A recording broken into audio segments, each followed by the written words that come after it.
Hi, and welcome to Hoffman's Hot Seat. I'm Tom Hoffman at One-to-One Media. Joining me today is Jim Summers, Chief Marketing and Strategy Officer at Antenna Software. Today we'll be discussing how decision makers at B2C companies can try to bring that kind of wow effect to mobile business applications that some consumer apps have generated. Jim, thanks so much for joining us today. It's a pleasure, Tom. Thanks for having me. So Jim, what are some recommendations for enterprise decision makers to bring that kind of wow effect to mobile business applications that have generated buzz in the consumer space? Well, it's interesting. Your question strikes at the heart of something we at Antenna ask ourselves all the time, which is, why can't business applications be as exciting as consumer applications? These are the same people who want or need to use applications in the workplace have become preconditioned with what they can download from the variety of different app stores out there. The reality is that their expectations are high, their choices out there with apps are limitless, and their time is very limited. So what we recommend, in answer to your question, that enterprise decision makers do is they do four things. First, you need to pay very close attention to the design of the app and understand how people work. Sure, it needs to be attractive and very welcoming to the user, but also needs to fit into how they work in their day-to-day lives. You need to understand that and research that before you begin. Second, you need to make it fast. The apps, they need to respond at the same pace that people work. And while some of the apps, again, look pretty when designed by an agency or a developer for hire, make sure it's tuned properly to perform the way it needs to. And thirdly, you want to keep it current. You want to make sure it's not what we call a stranded app. In other words, once you build it and deploy it, apps can be very stale quickly for a variety of different reasons we won't go into. But the bottom line is you want to make sure it's tightly integrated with the business systems in a way that makes it relevant and also real-time to the business.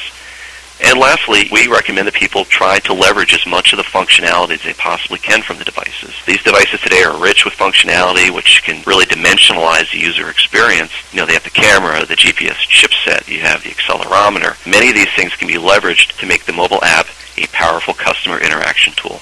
Okay, that's great. So what would you cite as examples of some companies that have done this successfully in the B2C mobile space?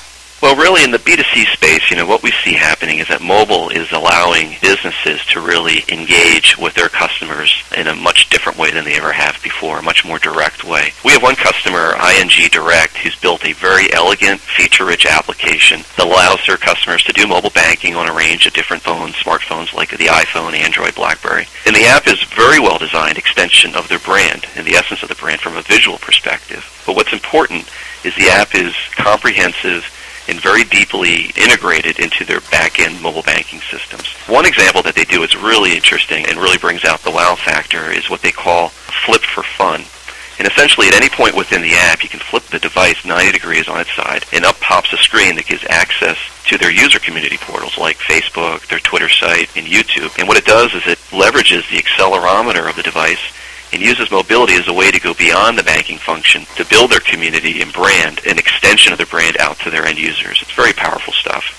Another example, which is really in the B2B space, is enriching the experience at CocaCola Enterprises that their workers have in interacting with their retail establishments and their suppliers and so forth. Antenna has built an application for Coca-Cola for around 10,000 of their merchandisers who go store to store and are actually setting up the shelf space and the end caps and so forth, and really managing the distribution of the product. And what we've done is we've, again, taken elements of the application and brought into that other applications like turn-by-turn directions, integration to a payment system. When somebody goes on site, they deliver the product, they're actually signing right there, and there's a delivery to cash mechanism in place. We're integrating with the SAP on the back end. It's a composite application that, again, fits the way that that particular business or that merchandiser works. And, again, it's pulling the full functionality out of the device into the application. Those are both great examples. Thanks. Can you offer us some recommendations as to how B2C marketers and other decision makers can get started with mobile? Sure. First is don't wait. You need to get started now if you haven't to. I don't mean to scare anybody, but your employees, your customers, they're getting smarter by the day when it comes to mobile, and they have an expectation for interacting with the brand in this more intimate fashion. So we recommend that people get started today and start putting a strategy together, and one that is a strategy for the long term. You want to be aware of going back to my earlier comment, the stranded app. Sure, your son's college roommate may know how to build a nice iPhone app quickly and cheaply, but you have to consider the risk to the business down the road and to your organization as well, and the impact it has on the customers, their loyalty, and the overall brand if that application doesn't scale as your business pivots and swerves. So make sure you're considering a longer-term solution in that regard. And you have to assume early on that you're going to be successful at this.